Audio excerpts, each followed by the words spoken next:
as a communist front. It is, at this instant, being distributed in hard communist agents and their dupes.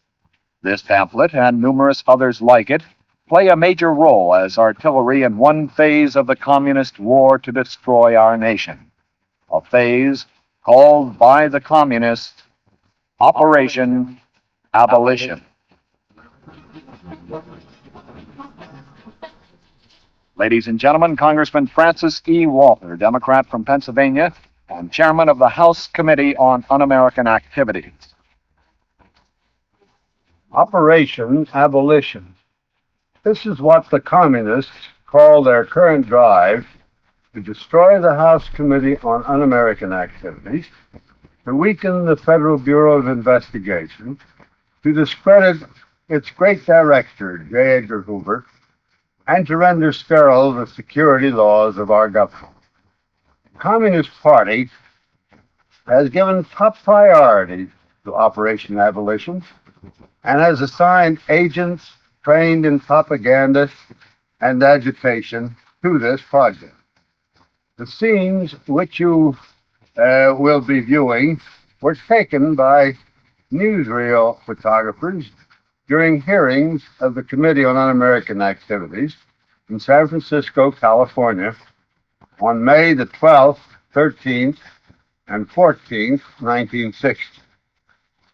During the next few minutes, you will see revealed the long-time classic communist tactic in which a relatively few well-trained, hardcore communist agents are able to incite and use non-communist sympathizers to perform the dirty work of the Communist Party.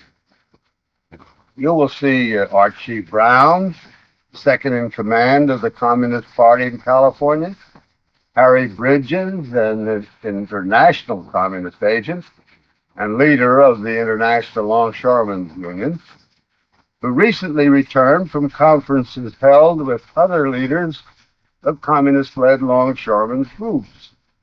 Ralph Izard, one of the top communist propagandists, who was a welcome guest of the Red Chinese government while American soldiers were giving their lives in the Korean War. You will see Douglas Wachter, an agent trained to specialize in youth activities, William Mandel, another communist propagandist who serves the conspiracy in the fields of radio and television. Bertram Edices, who is one of the elite corps of communist lawyers. Frank Wilkinson, recently convicted of contempt of Congress, who is in charge of the Citizens Committee to Preserve American Freedom, the West Coast headquarters of Operation Abolition.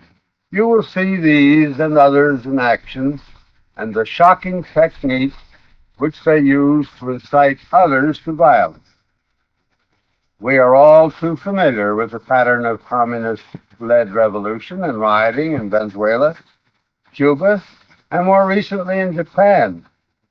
Can it happen here on American soil? This film, showing communism in action, will answer that question.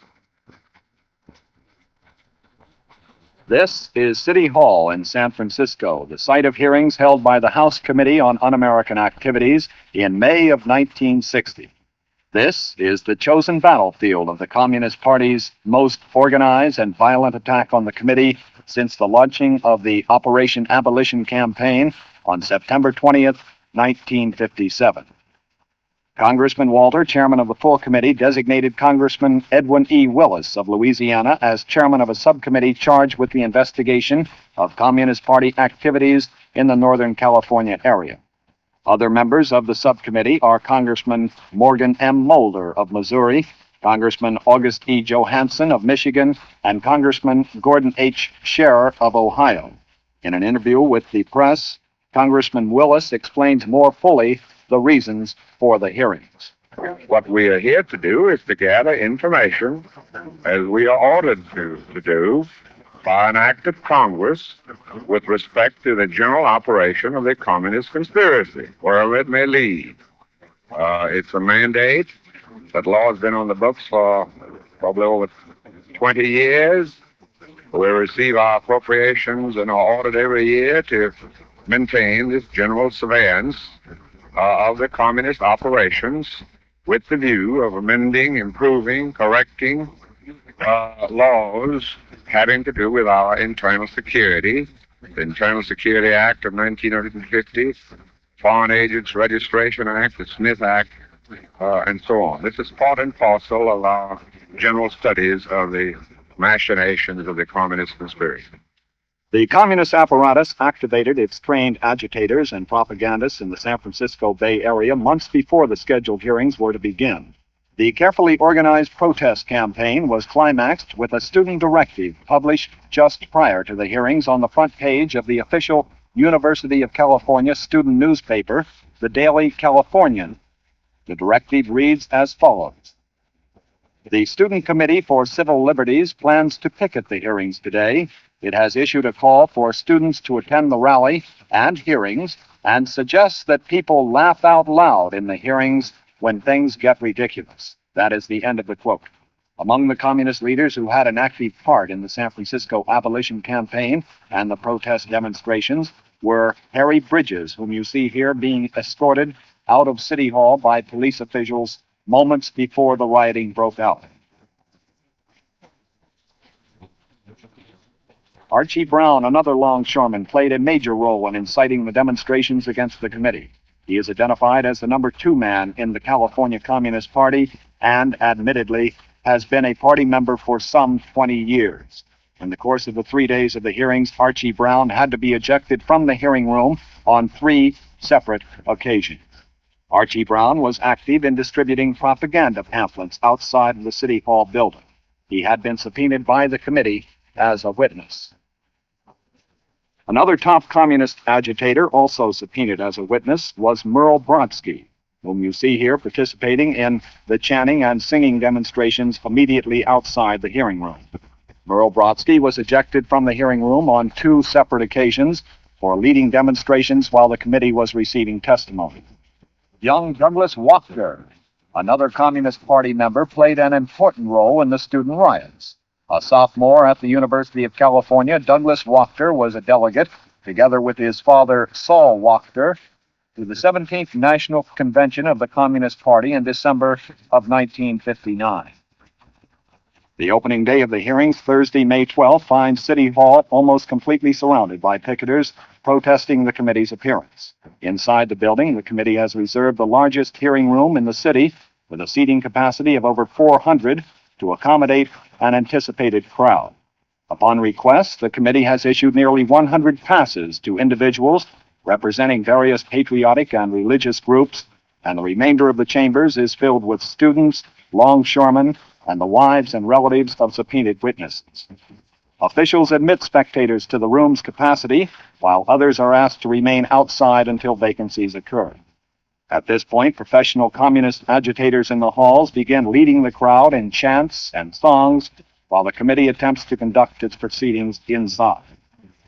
During the morning session, the student contingent, together with subpoenaed communists, succeeded in disrupting the committee hearings time and time again. Shortly after 11 o'clock, Chairman Willis is forced to ask police to eject Archie Brown, several students, and Merle Brodsky from the hearing room.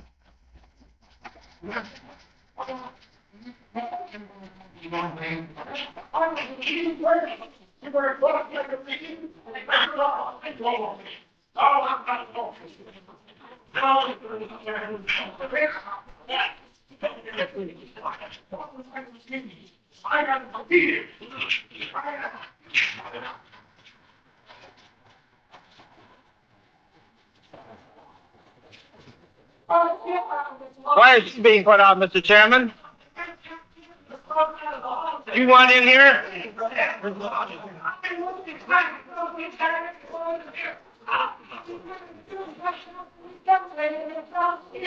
This is part of this whole vicious witch hunt.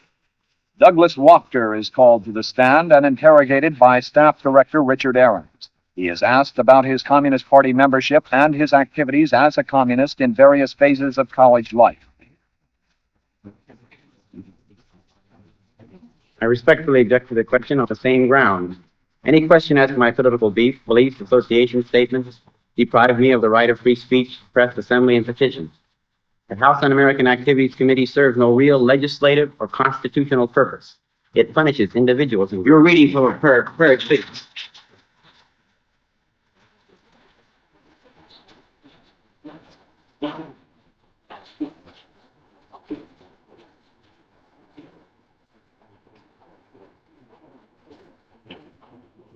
You're reading from a prepared statement. That's all right. Let me mention what. Continue reading it, please.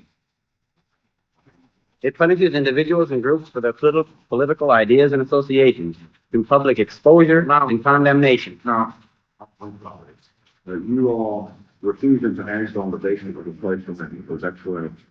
I have objected to this question.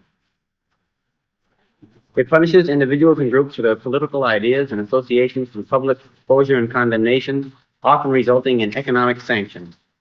I cannot cooperate with the committee in answering any such questions.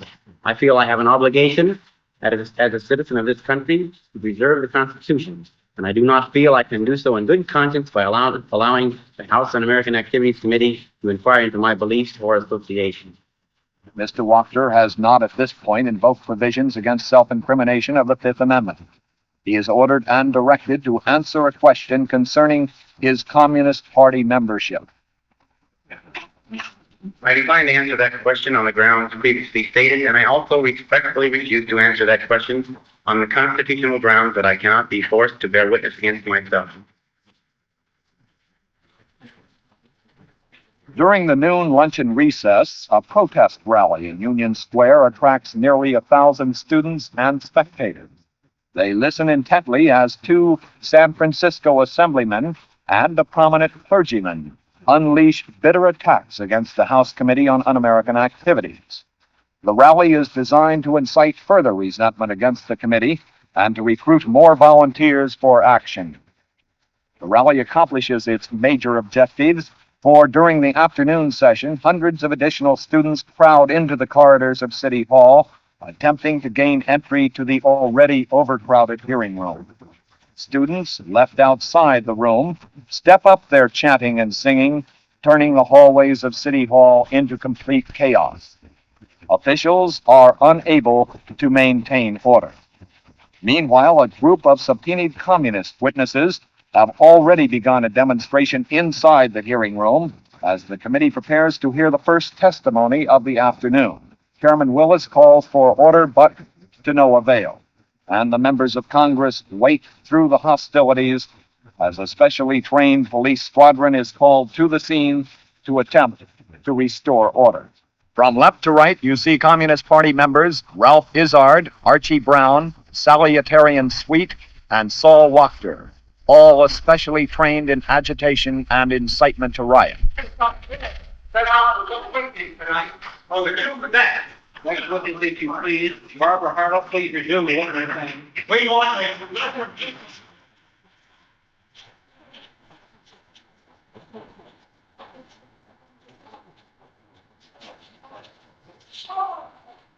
Open the door! Open the door! Open the door! Open the door! What do you got? Let the people in under here! What are you going to wait out? Take this from here.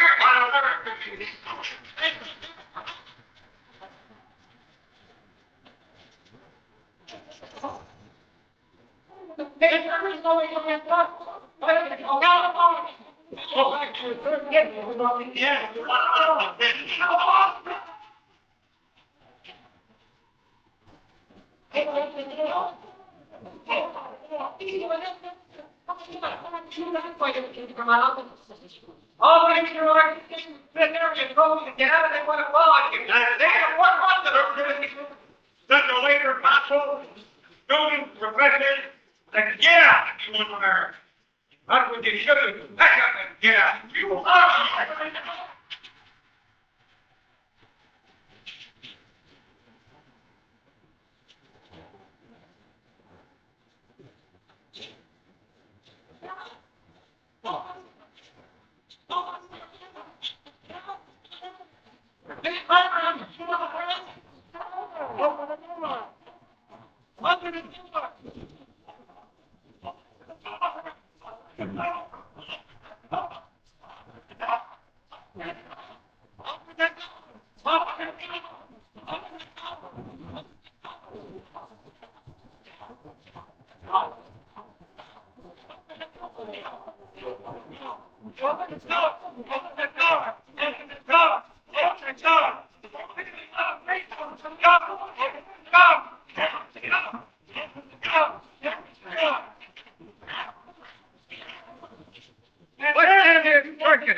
Get out of town. What a show you put on. Open the doors or get out of town. Are you afraid they'll see the school kids? I mean, that these people here will see just what bankrupt kind of people you bring before this committee? Is that what you're afraid? I'd like to know, what are you afraid of? Don't in.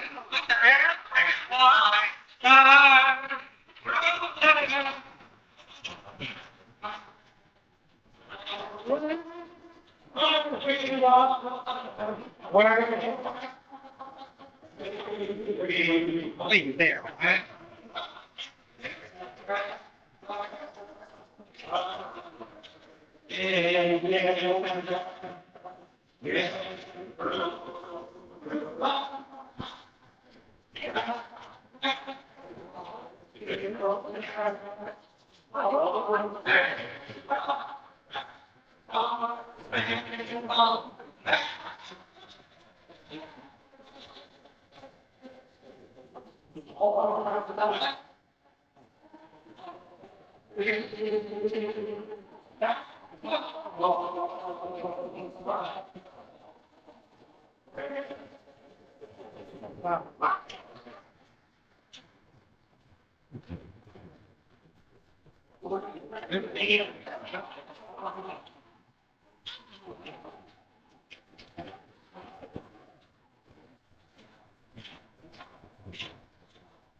Open the door! Open the door! Open the door!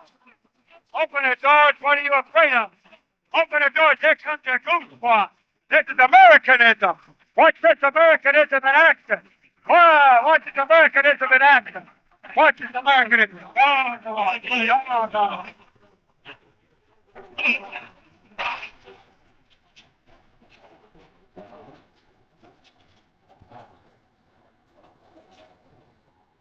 Upon request of Chairman Willis, policemen removed the resisting demonstrators from the hearing room. First, Archie Brow, then Ralph Izzard, Saul Wachter, Morris Graham, Merle Brodsky, Juanita Wheeler,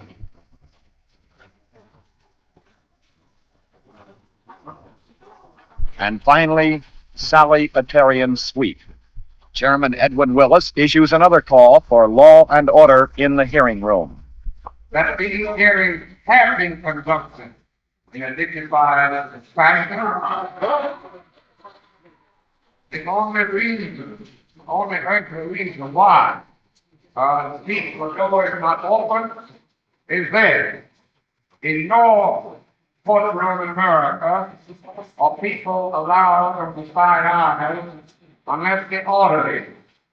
In no picture show or other public functions are people allowed in the side aisles without being ordered. That is the only reason why this thing has been brought about. We were very patient this morning. We will continue to be patient, but firm and decided. Now, this thing was brought about by disorderly conduct this morning. On the second day of the hearings, Friday, May 13th, loudspeakers are set up across the street from City Hall in an attempt to alleviate the crowds trying to gain entrance to the hearing room.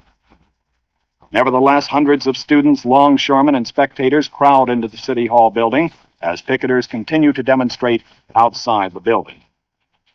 Officials admit over 200 of the crowd to the hearing room until it is once again filled to capacity.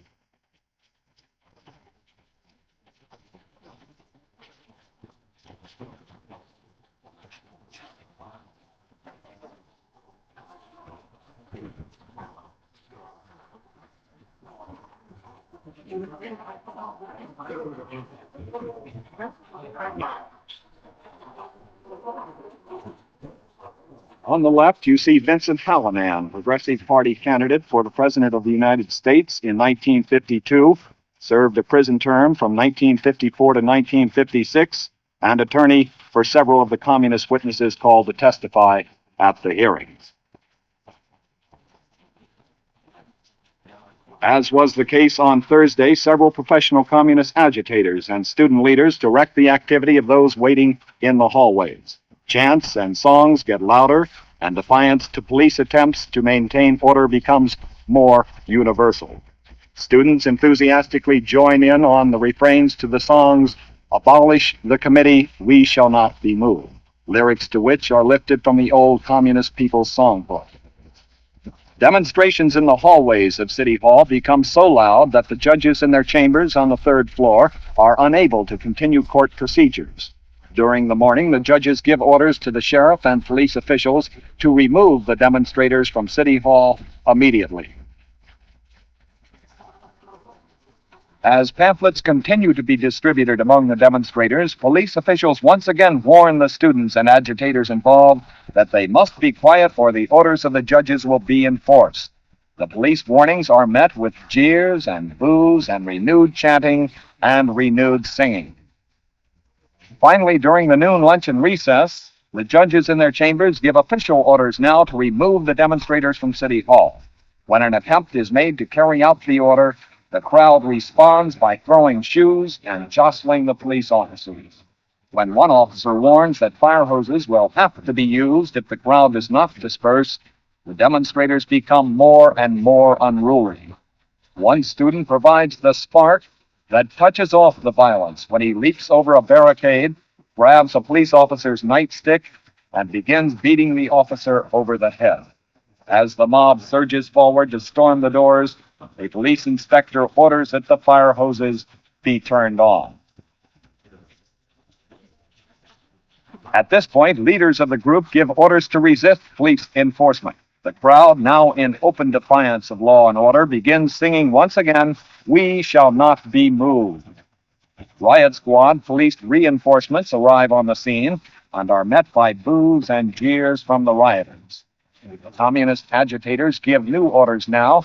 The students to sit down with their backs to the fire hoses and put their hands in their pockets after interlocking arms in what is described later by student newspapers as nonviolent resistance.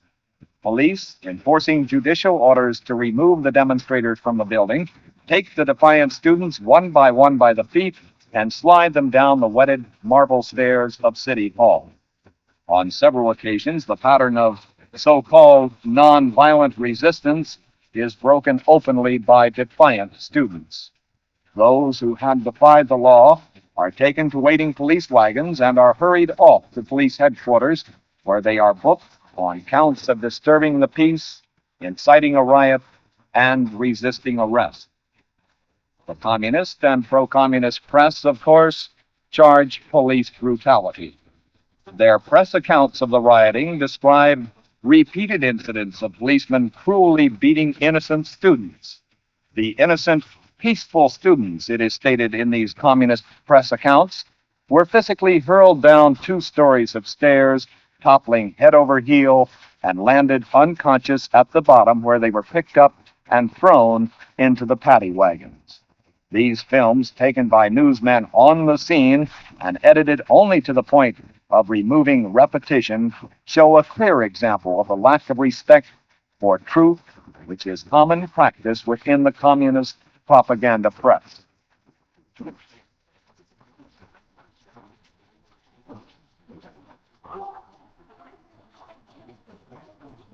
Communist Party emerges from the riots with only a handful of its party members arrested and none injured. 4 students suffer minor injuries. 8 policemen are injured to the point where they require hospitalization.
5 officers were seriously hurt, 2 suffering heart attacks, and 3 are treated for tooth cuts.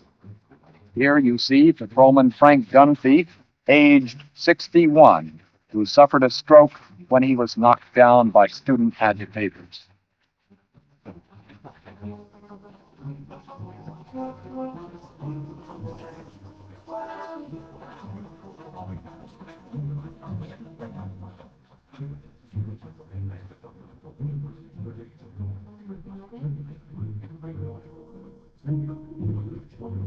One of the communist professional agitators arrested is Vernon Bound, who was, in 1954, among the notorious Louisville Seven, charged at that time with sedition, destruction of property, conspiring to destroy property to achieve a political end, and contempt of court.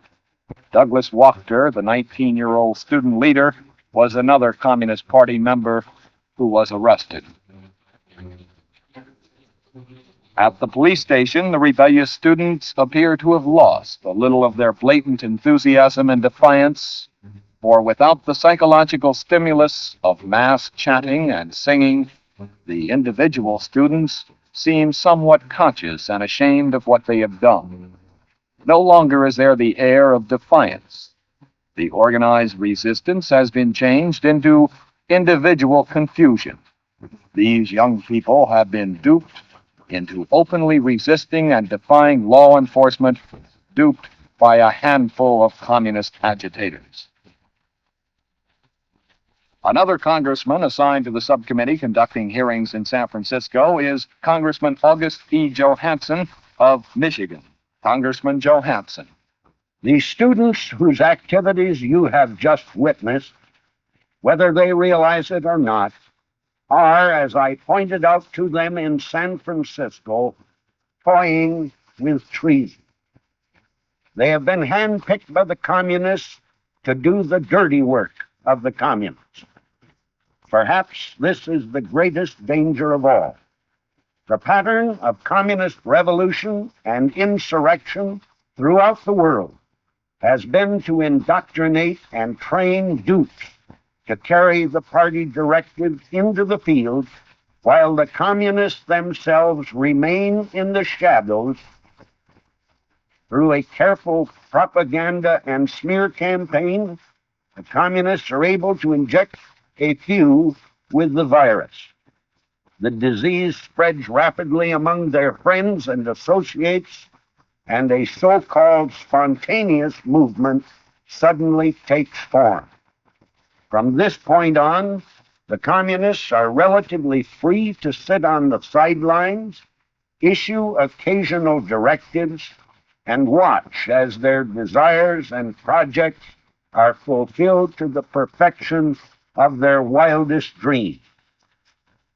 Among those arrested in the City Hall at San Francisco were a few trained communist agents. The others were the unwitting dupes of the party who had, in the heat of chanting and singing, performed like puppets, with the communists in control of the strings, even to the point of willfully and deliberately defying law and order. The communists have admittedly chosen the minds of our youth as a #1 area for their insidious attack. You have seen the evidence of their success.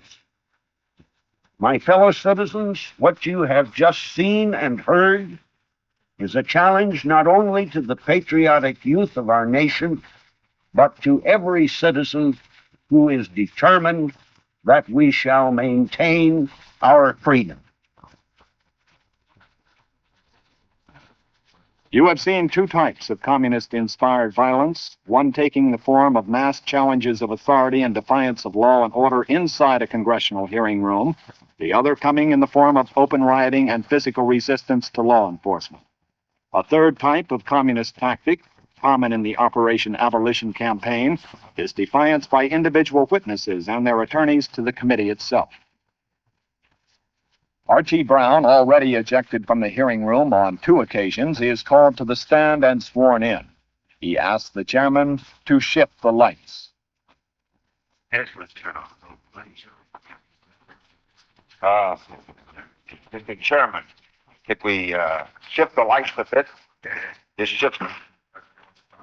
Archie Brown, second in command in the California Communist Party, is a top West Coast agitator. Ironically, he is appearing as a witness in the hearing room of the Board of Supervisors of San Francisco only 6 months after he himself received some 35,000 votes as a candidate for that same board. He is asked by Staff Director Richard Ahrens to identify himself. My name is Archie Brown. I live at 1027 Brussels Street, San Francisco. I am a longshoreman. I want to state, Mr. Chairman, that, let's go around. I have something here today. I have something to tell the committee. I wanted to tell the Hearing here committee. today, in response to a subpoena which was served upon you by this committee. My family is Are you being hearing here threatened. today, in response to a subpoena which was served upon you by this committee? Mr. My- Chairman, I respect to suggest the witness now be ordered and directed to answer the question. I direct you to answer that question. Are you appearing today in response to a subpoena served upon you by this committee? Yes, it was served on me by this And are committee. you represented by counsel? That I am. Counsel, will you kindly identify yourself? George Anderson. Mr. Brown, where and when were you born? Mr. Chairman, I want to state that I direct you to answer the question. That's the only way we can proceed orderly. Well, I was subpoenaed here. You're under Where direction. and when were you born, But sir? I was subpoenaed here. And, my Proceed family. with the next My Kindly family. give us, if you please, sir. With the next question. I was born in Sioux City, Mr. Iowa. Chairman, I respectfully suggest the witness now be ordered and directed to answer the outstanding principal question. What is the answer? What is the outstanding principal question? The outstanding principal question is where and when were you born? I already said it. Give us then, please, a word about your education. As Archie Brown attempts time and time again to read a lengthy propaganda statement, he is repeatedly admonished by Chairman Willis that he must answer the questions of the committee and conduct himself in an orderly manner, or he will be removed from the hearing room for the 3rd time. Under the rule of the committee, you may file that paper with our director at this time, if you wish to. I wish to read this statement. I want to read this statement, Mr. Chairman. How come that you're bridling me? I want to explain my position. I want. All right, I want to.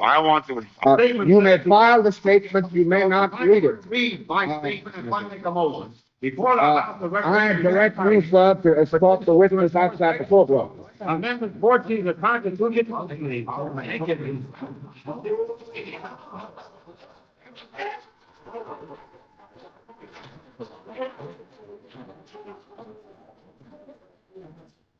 Another defiant witness is William Mandel, an identified agent of the Communist Party who is employed as a radio and television news commentator in the San Francisco Bay Area. William Mandel is a top communist propagandist, serving the party in the underground areas as an instructor in communist training schools and operating for the party in public circles, posing as a respected newsman. He displays his bitter defiance of the committee in answer to questions concerning his Communist Party membership and activities. Do you think that I am going to cooperate with this collection of Judases, of men who sit there in violation of the United States Constitution? If you think I'll cooperate with you in any way, you are insane. Now, sir, we lecture.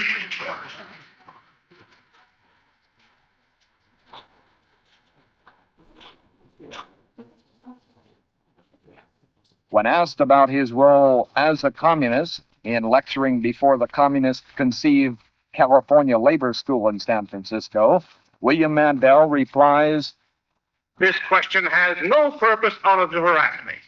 When I was asked this question last in 1943 by the late Joe McCarthy, and let me say that I am honored when people come up to me on the streets, perhaps I don't deserve this honor, and say, you're the man who killed Joe McCarthy. Because I happened to appear on the first day of the book burning hearing, and I did my best to conduct myself in the manner which I'm conducting myself today. If there were any such evidence against me under any law, the proper authorities could move against me. This body is improperly constituted. It is a kangaroo court. It does not have my respect. It has my utmost contempt. And I am not going to answer that question, sir. This, then, is the pattern employed by the communists, their dupes and sympathizers in Operation Abolition. Another congressman assigned to the subcommittee conducting hearings in San Francisco is Congressman Gordon H. Scherer of Ohio. Congressman Scherer. One of the top communist agents assigned to Operation Abolition is Frank Wilkinson, recently convicted for contempt of Congress for refusal to answer questions concerning his Communist Party membership and activities. Frank Wilkinson's job for the Communist Party consists of one prime duty: to incite resistance and trouble for the House Committee on Un-American Activities in any given location where the committee is to conduct hearings. Frank Wilkinson was in San Francisco during the May hearings. He arrived in the city prior to the committee to organize the so-called spontaneous public demonstrations against the committee and the hearings. Moreover, he was actually in the corridors, issuing instructions and inciting hostile action against the committee during the hearings. Frank Wilkinson was interviewed by newsmen shortly after he had been agitating among the student demonstrators.